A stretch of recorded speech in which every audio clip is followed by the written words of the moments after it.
Hello, and welcome to the Book Review Podcast. I'm MJ Franklin. I'm an editor here at the New York Times Book Review, and this week on the podcast, we have an author you've probably heard of if you've been keeping up with literary fiction at all over the past few years. That author is Brandon Taylor. Brandon's first book, Real Life, published in February 2020, right before the pandemic changed life as we know it, and that book went on to become a Booker Prize finalist. He followed that up with two other books, Filthy Animals in 2021 and The Late Americans in 2023. Now Brandon is back with a brand new book, Minor Black Figures. It's a novel about art and race and class and religion and love and New York and so much more. He joins us today to discuss. Brandon, welcome. Thanks for having me. Or I should probably say welcome back because you joined the Book Review Podcast in 2021 to talk about Sally Rooney's Beautiful World, Where Are You?, which you reviewed for us. And then that interview was conducted by Pamela Paul, who was the editor at the time. But we've spoken previously because right before your first book, Real Life, came out, I wrote a profile of you for the book review. That was remote. Now we're in person. Welcome back. Oh, thank you. How far we've come. I feel it's like that Vanity Fair Billie Eilish same interview. Do you know about this? Yes. So for anyone listening who doesn't know, every year they interview Billie Eilish, and through that all together, you get to see an artist's evolution. So I'm excited to talk to you, learn about your new book, hear about what you've been up to, which is quite a lot. But to get started, let's talk about your new book, Minor Black Figures. Can you just give us a brief setup, spoiler-free, but tell us, what is this book about? Minor Black Figures is about Wyeth, who is a Black gay male painter living in New York City. And we encounter him at the start of a sort of hazy late summer scenario where he's in the midst of an artist block. He doesn't know how to paint the moment, whatever that is. He's in search of the real, whatever that means indeed. And after going to a terrible art show, or he thinks it's a terrible art show, he encounters another young man whose name is Keating. And then he very quickly discovers that Keating is a former seminarian. And then they spend a summer walking and talking about God, about art, about politics, about the meaning of life. Oh, just the light stuff. All the light stuff. So that's what it's really about. It's about art, it's about love, it's about faith, and it's about what happens when you encounter a priest at a bar one hazy summer night in New York City. Count me in. I'm hooked. I have one silly, quick question, but Wyeth, his name. Yes. Is he named after N.C. Wyeth, the painter? I mean, that seems like the obvious choice. And in fact, I didn't really think of that until a friend pointed out to me, like the fact that I've written about a painter and I've named that painter Wyeth in America, in New York of all places. But no, he's named after Maria Wyeth from a Joan Didion novel, from Play It As It Lays, I believe it is. And I've always really loved that. Name. And I have this habit of naming my characters after other characters in other people's books. I kind of love this. Is Keating named after anyone? Well, he's named... That name I've been trying to stick on a character for a long time, but really that name first came to me from watching How to Get Away with Murder. Annalise Keating.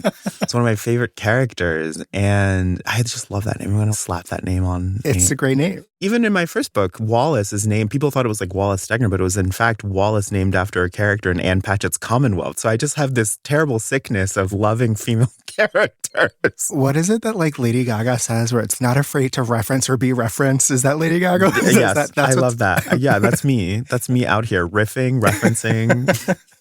Well, with that out of the way, I just wanted to officially ask a more serious question, which is this book. I'm wondering, where did the inspiration come from? Can you tell us about that first seed of an idea, what that was that then later evolved into this book, Minor Black Figures? What was the start? Sure. This book, unlike some of my other books maybe, this book has like a really definite starting place because I was under contract to write a different book, and that book was called Group Show and was going to be about a Midwestern art museum in the Midwest, and it was going to be like big, multi-character cast, decades spanning.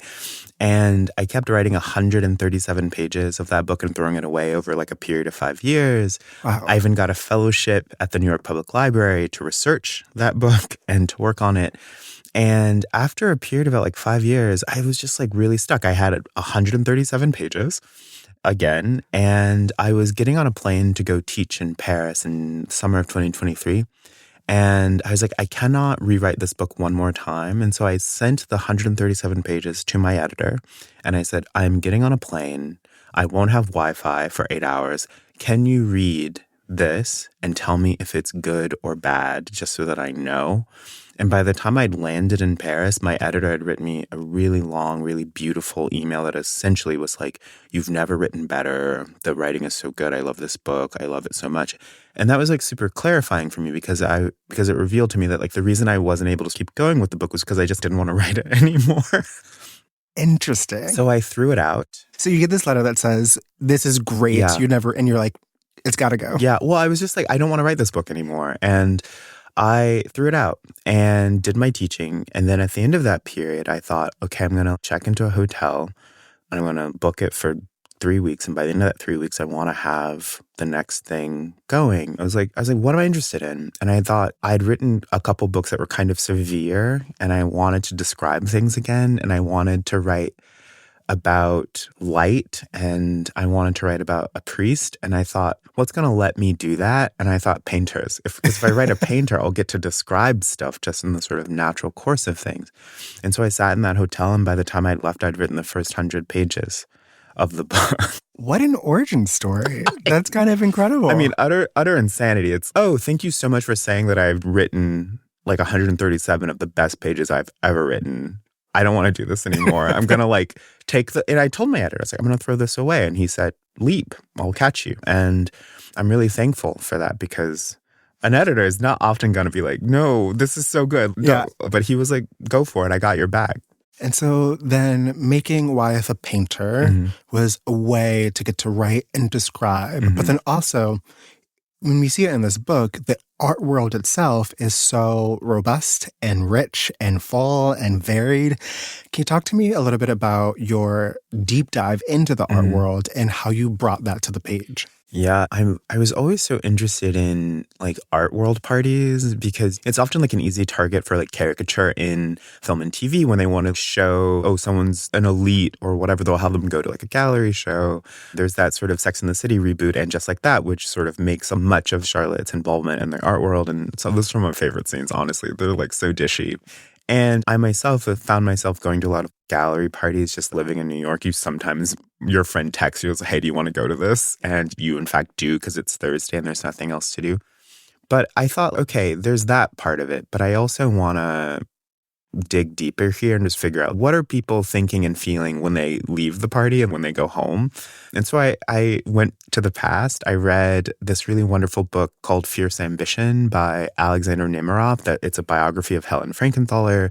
I read Ninth Street Women, which is another really great biography. I read a lot of biographies. I read the multi-volume series of biographies about Lucian Freud, and because I was interested in like the artists' lives, yes, but I was interested in like the social network of it all. I was interested in how the journalists fit together with the reviewers and how they fit together with their critics and how they fit together with the artists because they're often friends and all this other stuff. And so a lot of it is informed by my own sort of gadflying about parties, but it also came from, I did this deep dive into art biographies and read about so many parties, so many juicy parties. It sounds like fun research too. Like you mentioned Sex and the City. Now you're getting to read about parties that happened in the past, real parties. You're watching fictional parties. Yes. And the mess of their personal lives and how it would like spill over into the public. It was so delicious. It was insane, but really fun. You just mentioned something that I found really interesting. I wanted to follow up on, which is you said the word social world. And that is something that I think comes through the start of this book immediately.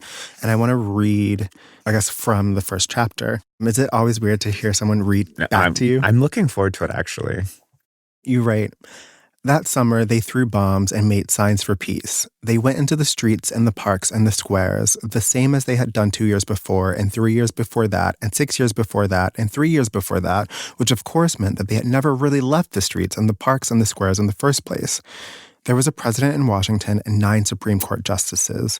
There was a war in Europe. There was not yet a war in America because America fought its wars elsewhere. And it goes on. And you immediately start by creating this social, political scene. Mm. You mentioned wanting to write about painting and seeing, but then this is how we start. I really not struggled, maybe that's not the right word, but the book had a different opening and it started much more in scene, and it started with Wyeth complaining about this bad art show he'd been to. And I was just, I need more scope. I need more scale, because if this is going to be a book about a painter struggling to make art, I have to dig deep down into the roots of that struggle. And it's not just like his personal stuff. It's the fact that it's the unique collision of his personal experiences with the social and historical climate that determines what it is to make art at a particular time. And I can't smuggle that in if I'm starting with him just in scene.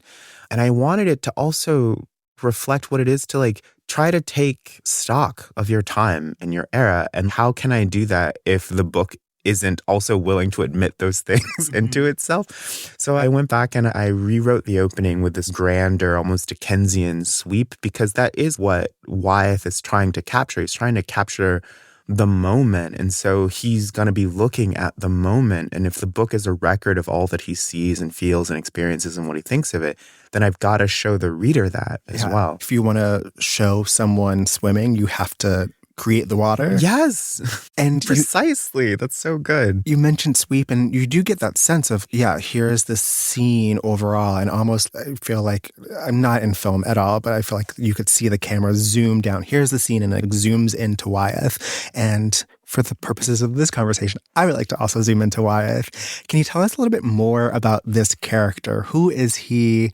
Tell us more about him.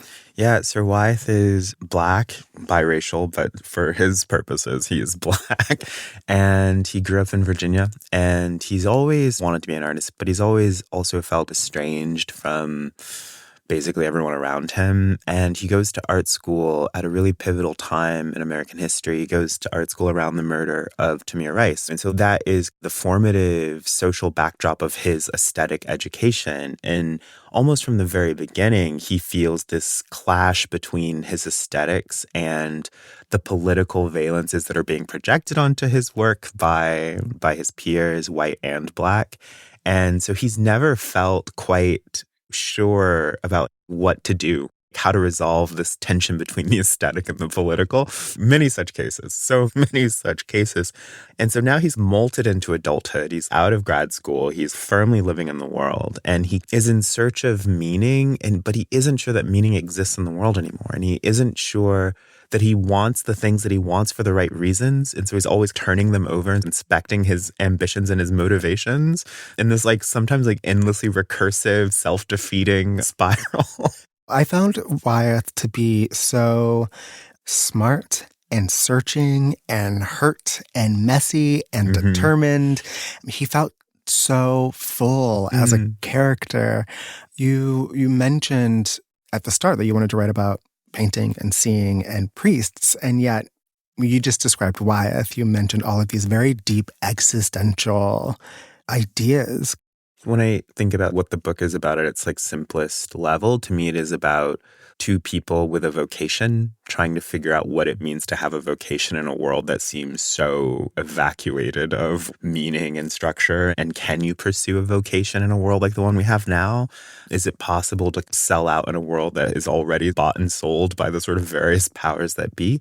And I think, Wyeth as a painter is at a crisis of faith in what it is that he's doing, because he feels like he's come to the end of one form of value in his painting. He loves to paint these various tableaux where he inserts Black people. And at the start of the book, we find him losing faith in that as an artistic practice. And he's like, well, what else is there? And he's like, should I try to be political? And he's like, what does it mean to be political in your art? And I feel like I've been told my whole life that I shouldn't be political in my art, that my art should just be about beauty and truth and expressing all this other stuff. And he just doesn't know what to make of any of it, right? And so the book is charting in some sense, the end of his artistic naivete and his development into a mature artistic consciousness, which is also just the maturation of a person, how we all reach that end of very late adolescence when we finally just have to stand up and be an adult in the world. And that is a singularly harrowing moment that comes for us all. How do you put that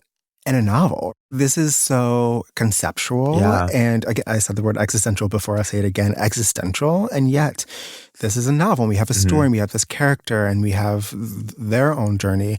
Can you tell me a little bit about your process of having that conversation in this form? Yeah. Well, so my process used to look very different. It used to just look like I would just write scenes and then try to extrapolate from that some deeper meaning or whatever. But in between writing my last novel, The Late Americans, and writing this book, I read a great deal of political, social, and literary theory, especially this one critic, Georg Lukács. And Lukács, his whole program of realism is that it's all about distilling things down to their most emblematic moments. And so taking the existential and then trying to figure out what is the moment in this character's life that most clearly and keenly and most urgently expresses all of their problems, because that is the place where in expressing that character's particular urgencies, you're also expressing the particular urgencies of their time. And so for this book, it was, okay, he's in crisis, whatever that means. I don't want to write a woo-woo mushy book. What are the moments and situations that most keenly express that crisis? And then leaning into full-on dramatizing those moments. He's got to be looking at his bad paintings and being, this is not enough. And then he's got to go into the world and see some art he hates and be like, that's not it either. And then he's got to encounter someone who's going to press him on all of his ideals in all these different ways. So when he's in the studio, the people pressing him are his friends, his peers, his studio mates.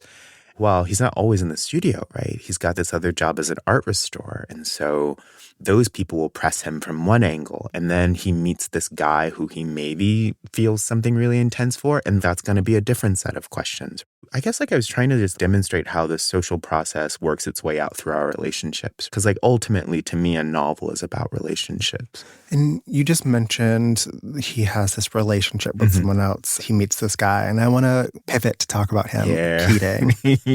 I've had this long-standing fascination with Catholicism. I'm obsessed with Catholicism, and I read a lot of European history, and so you cannot read about European history and not read about Catholicism. Yep. And I'm just going to go for it. I'm going to write about a Jesuit. I'm going to go for it. Who's going to stop me? I'm going to write about a Jesuit, and I'm going to put him in this novel. And so the guy that, at the same time that Wyeth is having a crisis of faith in a more secular way, there's this guy who's trained his entire life to be a priest who's also having a crisis of faith.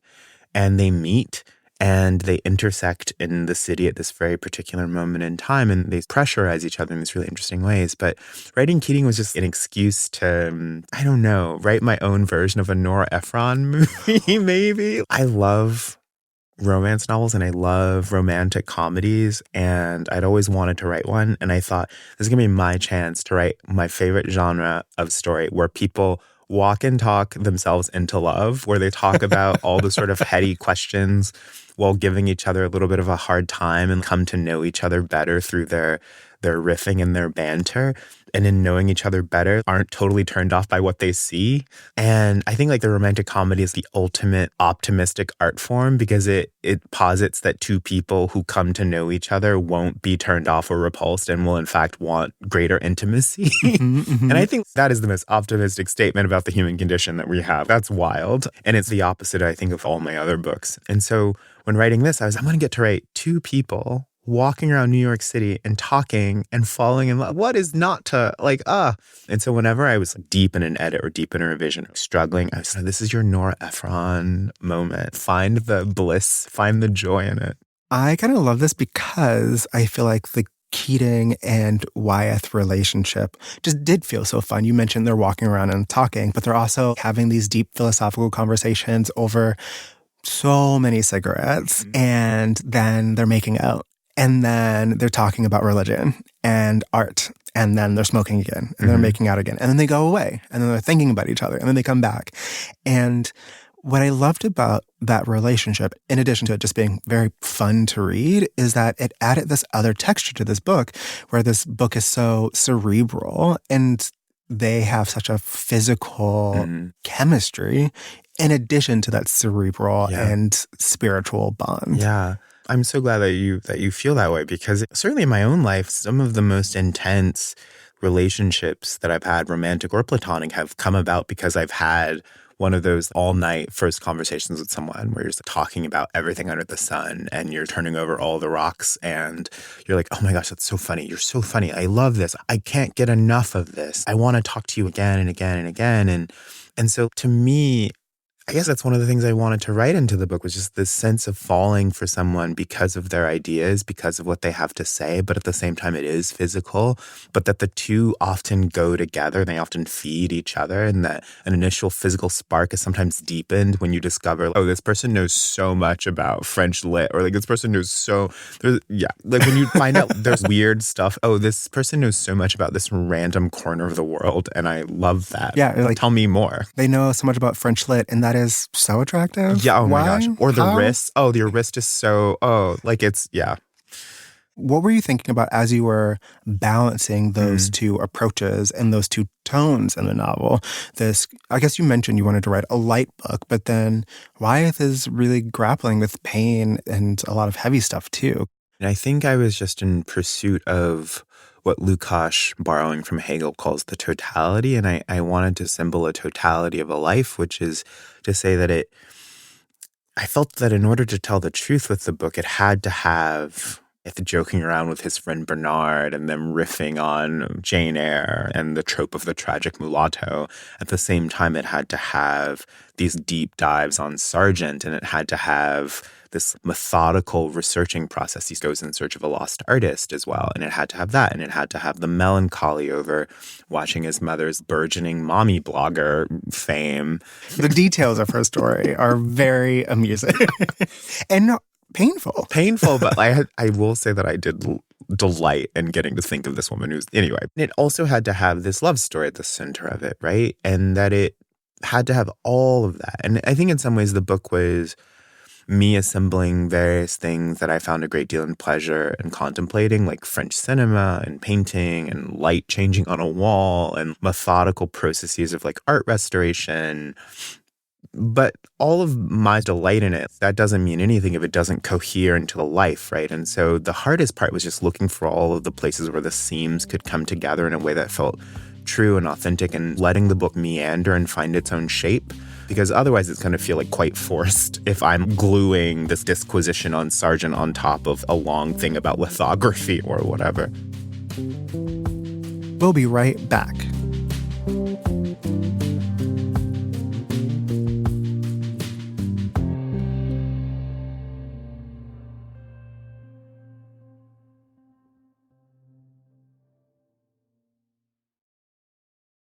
And we're back. I'm MJ Franklin. I'm an editor here at the New York Times Book Review, and I'm talking to the author Brandon Taylor about his new book, Minor Black Figures. In this book, you are reading this story and you're just swept up in Wyeth's life and his challenges and the development of this relationship. And then you do get long passages about classical music or meditations on art.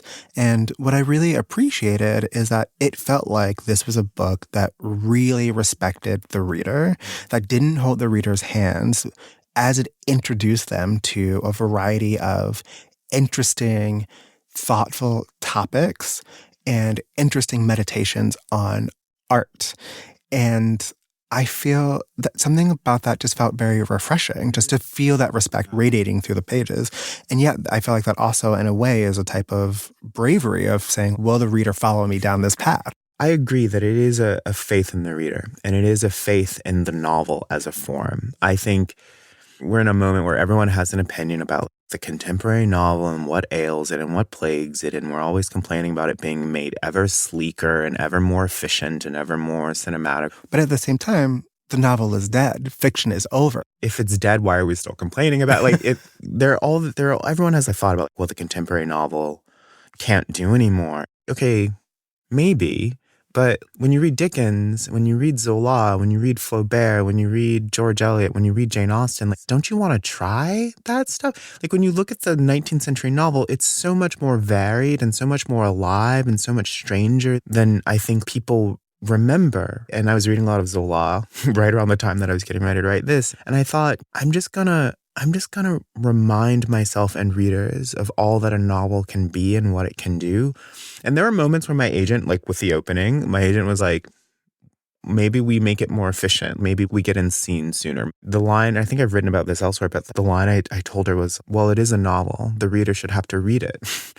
And reminding readers that, oh yeah, a book can contain all these really wonderful trapdoors that drop you down inside. But I do think having faith in the reader is one thing, but also respecting the reader and respecting their attention, so that even if you're getting a disquisition about Sargent, you're learning something about Wyeth and how he sees the world, and that it will influence how he interacts with the world going forward. And so I have great faith in the reader that they're going to follow me. Maybe they will, maybe they won't. I hope they will come with me. I'm not going to hold you for too long, and it's going to be worth it. And I think it was about making every discursion feel worth it. We are now in my favorite territory, which is the state of the novel and the defense of the novel. And that leads me to a question that I had, which is, so Wyeth is a painter. He has a lot of literary thoughts, though, and a lot of thoughts about music, but Wyeth is a painter. However, reading this, it felt like this was also a commentary on the criticism and responses and reception to your books that you've received. Is that fair to say? Yeah. One of the things that Wyeth is really grappling with, for instance, is whether or not people feel like his portrayals of real life feel real. And he wants to figure out how to paint real life. And that phrase comes up a lot. And that is also the title of your first book. So I felt like there's a way that the book is inviting you to make those comparisons. And I'm wondering, why write about this, the philosophy and ethics of art making and art perception through painting, rather than making Wyeth a writer? Yeah.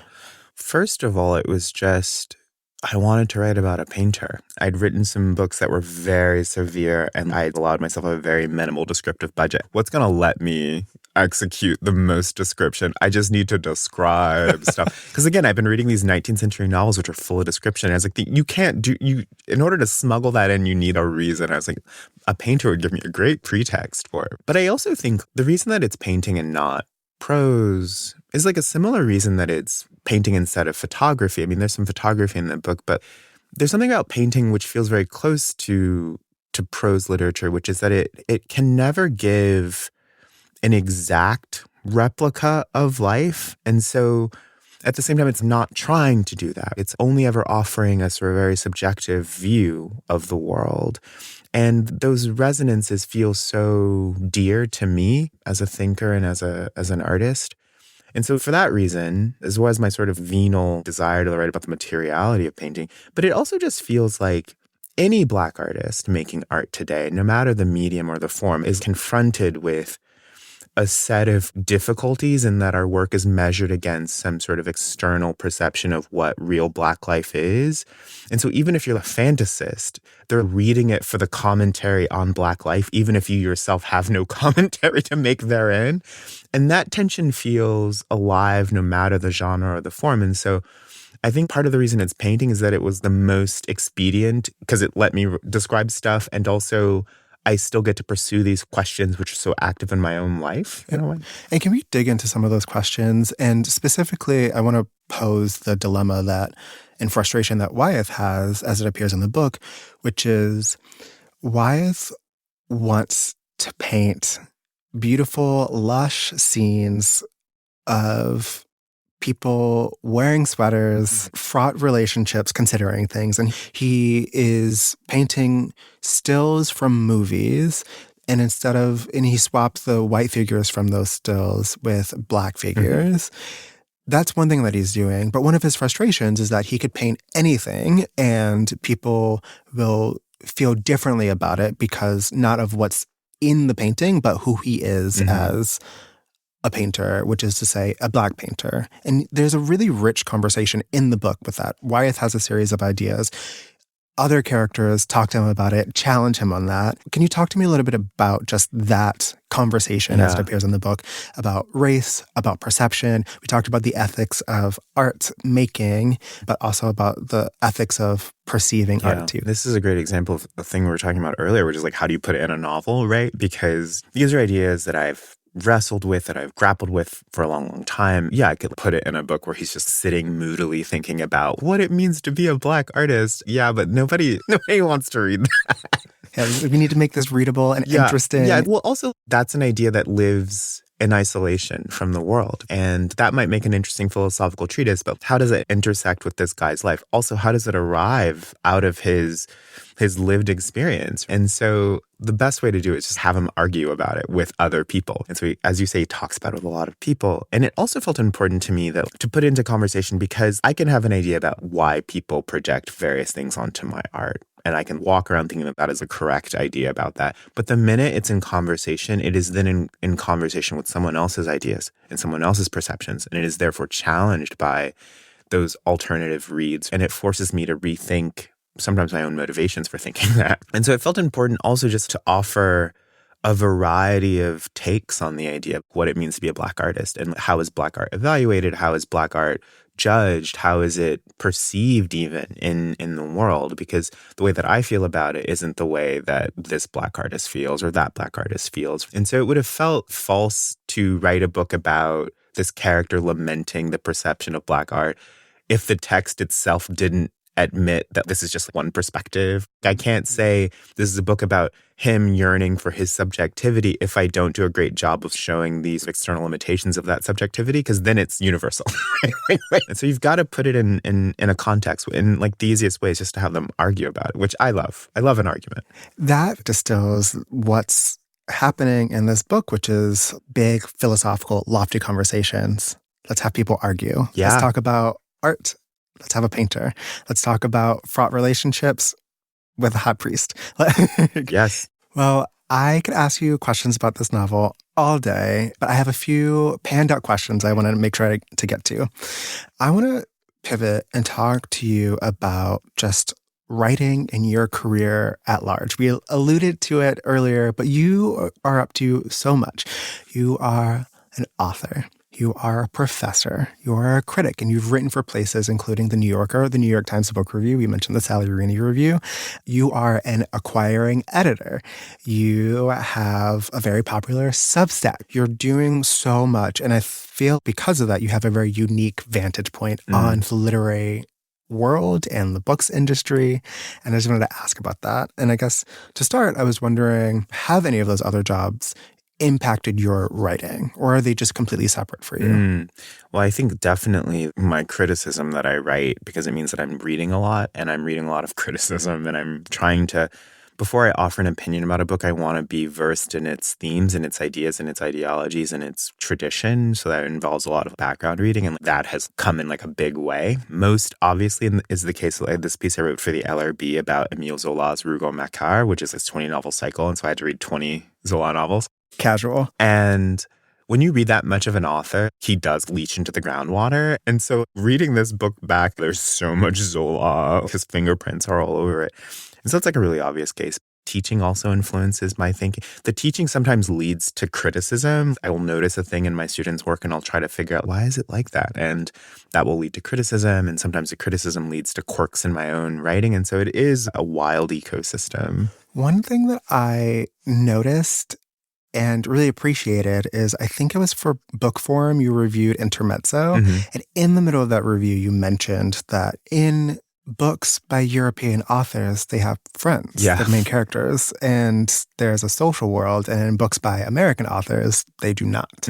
And while reading this, Minor Black Figures, I noticed the rich social world. You mentioned it in this interview. And so that for me, as I was reading, I was thinking about that symbiotic relationship. Well, as I was writing it, I was also thinking about that as well. I've now indoctrinated my students into this, where I call it loser fiction, where it's just, you guys notice that all your characters are losers. They don't have friends. They don't have families. They don't know their neighbors. They don't even live in a neighborhood. They just live in a sort of totally secluded three-dimensional space.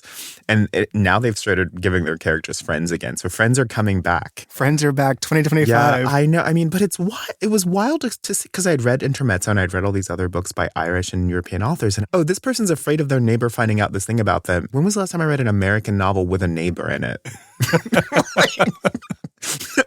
Isolated, anxious, losers. Loser fiction. Loser fiction is a phrase that will stick with me for a long time.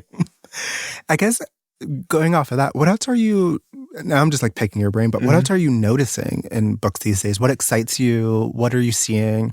I'm working on a perhaps too long article about Rachel Cusk and her sort of literary descendants and what autofiction was, basically. And it does seem that we're at the end of that mode and that we're entering this rejuvenation of this multi-decade spanning family saga. So that's interesting to me. I feel like the sort of after a period of experimentation going mainstream in American literature, we're sort of reverting to a more conservative form. And what can be more conservative than the multi-decade, which is a novel form I really love. And so that's the thing I've noticed most. Also, there was a raft of novels that I called wrong protagonist novels where they... What are those? It's a novel in which a character who's not very interesting goes in search of like a more interesting character who has gone missing, died. They're trying to figure out like what happened to this person who is infinitely more interesting than them. And so it's a lot of novels about podcasters, novels about detectives, novels about a woman in search of her missing insert mother, sister, friend, whatever. And I find that genre of novel really interesting. It's almost true crimey, but the book should just be about that more interesting person, but it's not. Say the title of the genre again. Wrong protagonist novels, yeah. So we have wrong protagonist novels. We have loser fiction. Talk to me about your taxonomy. Those are like the two most obvious kinds that you just see a ton. Weirdly enough, I feel like campus novels are coming back. Where were you guys when I was writing real life? I needed to feel like I was in the midst. I think like neo-Gothic is coming back as well, the sort of suburban Gothic, where it's often like a woman in a house and there's something odd about it. I'm laughing because when put this way, these sound so silly, but I love all of these types of novels. Sign me up. A novel about a misanthropic guy living in an apartment building and he doesn't know any of his neighbors. I'll read 400 pages. I cannot wait for the sequel. Well, given all of the various types of novels, can we know, are you working on anything next? And is it a radically different type? Is it one of these types of novels? You know what? I signed my first book contract in 2018. It was a 2-book deal. And then in 2020, I signed another 2-book deal, which means that for the last 7 or 8 years, I've always known what the next book would be, or I knew that my next book would have a home. But now I don't. And so I'm finding out what it is like, again, to write fiction in absence of a structure or like a contract or whatever. And so I'm getting to know myself again in a way. But the thing that I feel like I fought against writing a tennis novel for a long time. And over the summer, I feel like I finally just got worn down. I'm like, you know what? I'm going to give in. I'm going to like give in to the muse. And so I'm tinkering with the beginnings of a tennis novel. That's so exciting. Both knowing how much tennis you play, you write about tennis quite a lot. In my brain, Challengers is, there's so much tension and possibility and tennis as a sport. Yeah, it's inherently narrative. And it's right now I'm sort of shuttling between two ideas, which I won't give away, but I'm curious which one will win out. My next novel might be a tennis novel or like a Southern Gothic, which is another book I've been working on for 7 years and just keep putting away. And those are so different, those types, Southern Gothic, tennis novel. Yeah, I know. It's the mind never rests. Well, before we go, I just have a few last questions really quickly. If Minor Black Figures could whisper something from the shelf to a reader who's passing by, what would it say to them? Oh, that's such a good question. Because there's the Theodore Dreiser in my heart, the sort of social novelist in my heart wants, to whisper, what is it like to preserve your own sort of weird subjectivity in this world that's trying so hard to homogenize us? But then the sort of swoony Meg Ryan in me wants people to pick it up and be like, oh, this is a book that swoons, where love is possible. And I did write a swooning scene in the book that when I read it, I was like, I finally wrote a character being left off their feet. Those are my two little whispers, that love is possible and you can preserve your own subjectivity. And then my last question is, are you reading anything good these days? Do you have anything that you want to recommend? Well, I'm reading Madame Bovary, which, hot take, so good. So I'm reading Madame Bovary because I'm teaching a class on ideology and fiction. But for contemporary novels, there's this wonderful, strange book called Muscle Man by Jordan Castro. I don't know this. It just came out, and I think it's the gayest book of 2025. It's about a professor who gets stuck in a long faculty meeting and all he wants to be doing is lifting at the gym. And it's so smart on all of our sort of contemporary anxieties around masculinity, but also like what it means to be in the humanities which is a rapidly fraught space. And it's so funny. It's so smart. It's so light on its feet. And it's like Thomas Bernhard meets a gym meme Instagram account. It's exquisite. I love it so much. This sounds so good. Readers, go check that out. And also go check out Minor Black Figures by Brandon Taylor. Brandon, this has been incredible. Thank you for joining us. Oh, thanks for having me. Can't wait to come back. That was my conversation with Brandon Taylor about his new book, Minor Black Figures. I'm MJ Franklin, an editor here at the New York Times Book Review. Thank you for listening. We'll see you next week.